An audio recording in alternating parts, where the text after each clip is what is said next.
3 मेला चान्स गेला. आज 23 मे, 21 जूनला आपली रिनेटची एक्झाम आहे. आजपासून 29 दिवस आपल्याकडे बाकी आहेत. तर उद्यापासून नाही तर आजपासूनच आपल्याला सुरुवात करावी लागेल. व्हिडिओ सेव्ह कर, स्टडी स्ट्रॅटेजी तुला कामाला येईल. भावा फक्त तुझ्यासाठी तुझा विशाल भाऊ घेऊन आलेला आहे रोड मॅप. अख्खा रोड मॅप 29 दिवसात तुला काय करायचं आणि किती प्लॅन करायचं आहे. आपण ह्याला 3 फेजेसमध्ये डिवाइड करणार. फेज 1 23 ते 31 मे मध्ये, फेज 2 1 ते 15 जून आणि फेज 3 16 ते 20. चला आपण आता डिस्कस करू फेज 1 23 ते 31 मे. 9 दिवसात तुला काय करायचं. आता बघ 9 दिवस आहेत आपल्याकडे.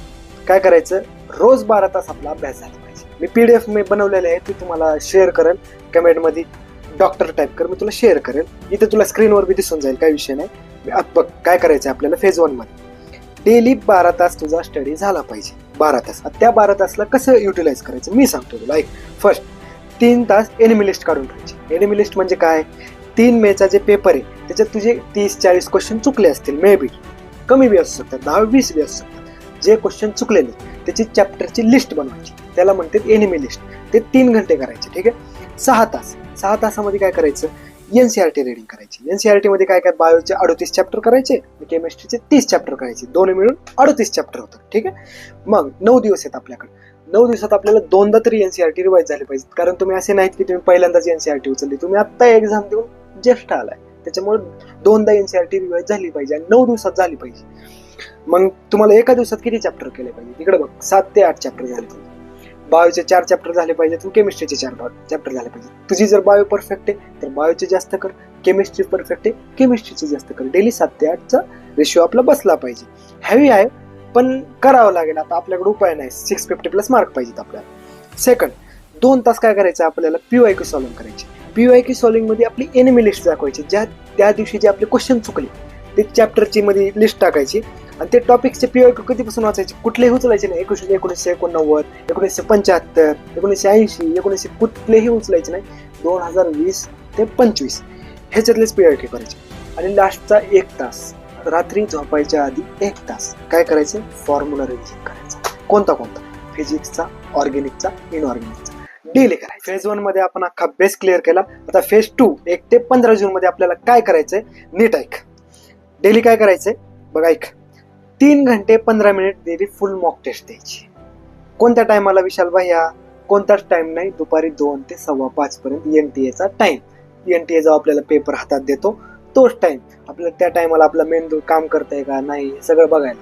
कारण आपल्याला लई, मी स्वतः, तुम्ही नाही मी स्वतः, त्या टायमाला आपण काय करतो, 1-2ला मस्त जेवतो, जे झोपतो बाई. आता तर समर सुरू आहे, जे मठ्ठा पितो, जे लंबे लट लावते, तो विषय संपला. पण तसं नाही करायचं आपल्याला. 21 दिवसच आहेत आपल्याकडे, खूप कमी वेळ आहे. तर तेवढ्यात काय करायचंय, 3 घंटे 15 मिनिटं फुल मॉक टेस्ट द्यायची दुपारी 2 ते 5:15 NTA टाइमला. ठीक आहे. त्याच्यानंतर असं नाही की डेली मॉक टेस्ट, आता मी मस्त झोपणार, झाला माझा मॉक टेस्ट. अजिबात नाही, तसं नाही करायचं. 3 घंटे त्या मॉक टेस्टला अनालिसिस वर करायचं. आपल्या चुका कुठं झाल्या, आपलं चुकलं कुठं, आपल्याला कोणता टॉपिक वीक आहे, कोणता स्ट्रॉंग आहे, आपल्या कोणत्या क्वेश्चनला किती टाइम लागतोय, हे सगळे अनालिसिस करायचे. त्याला 3 घंटे द्यायचे.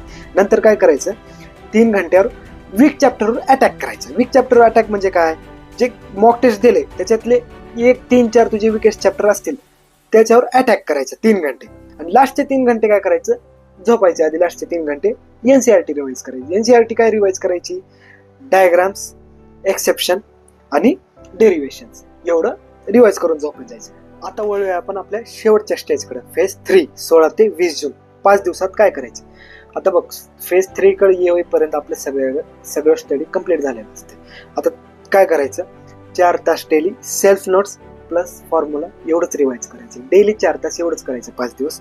आणि फक्त 17 जून आणि 19 जूनला 2 मॉक टेस्ट द्यायच्या NTA टायमिंगनुसार, दुपारी 2 ते 5:15 पर्यंत. इथपर्यंत आपलं सगळं फेज 3 पर्यंत सगळं स्टडी होऊन झालेलं असते. त्याच्यामुळे जास्त करायचं नाही काही. जास्त अति तिथे माती ही मना ऐकली असेल तुम्ही, जास्त करायला जायचं नाही. जेवढं झालंय तेच प्रिपेअर करायचं आणि न्यू टॉपिक्सकडे अजिबात जायचं नाही. जे झाले त्याला स्ट्रॉंग बनवायचं. ठीक आहे. चल भावा, आपले फेज 3 झालेले आहेत, फेज 1, फेज 2, फेज 3. आता तुला मी टाइम टेबल सांगतो. आता तू हा व्हिडिओ स्किप बी करू शकतो. टाइम टेबल सगळ्यांचं वेगवेगळं असतं, आपल्यानुसार सेट केलेलं असतं. तरी एक आयडियल टाइम टेबल सांगतो मी तुझ्यासाठी बनवलेलं. इकडे बघ काय करायचं आपल्याला, काय नाही करायचं. 5 वाजता उठायचे.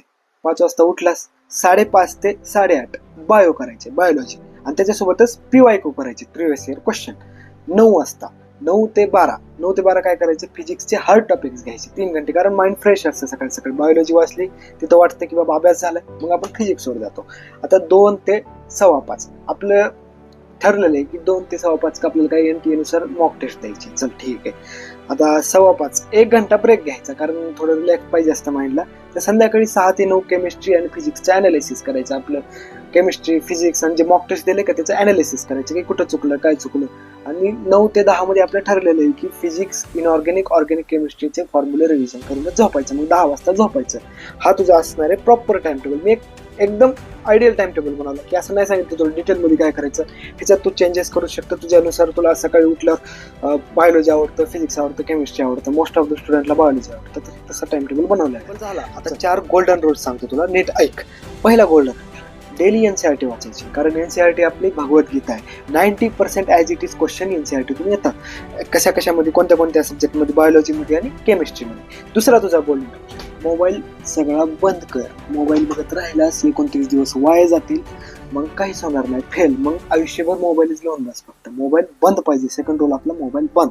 थर्ड रूल, डेली OMR ची प्रॅक्टिस करायची. विशाल भैया OMR ची का प्रॅक्टिस करावं, कारण इकडे बघ, तिथं आपलं माइंड असं असतं, आपण का गोल करतो, ते बबलच्या जर बाहेर गेला गोल तर मार्क आपल्याला तिथं कट होतो, हे तुला माहित असेल. तर डेली OMR 10 ते 15 मिनिटं डेली प्रॅक्टिस करायची. आणि चौथा गोल्डन रूल, ऍडमिट कार्ड 14 जूनलाच काढून ठेव.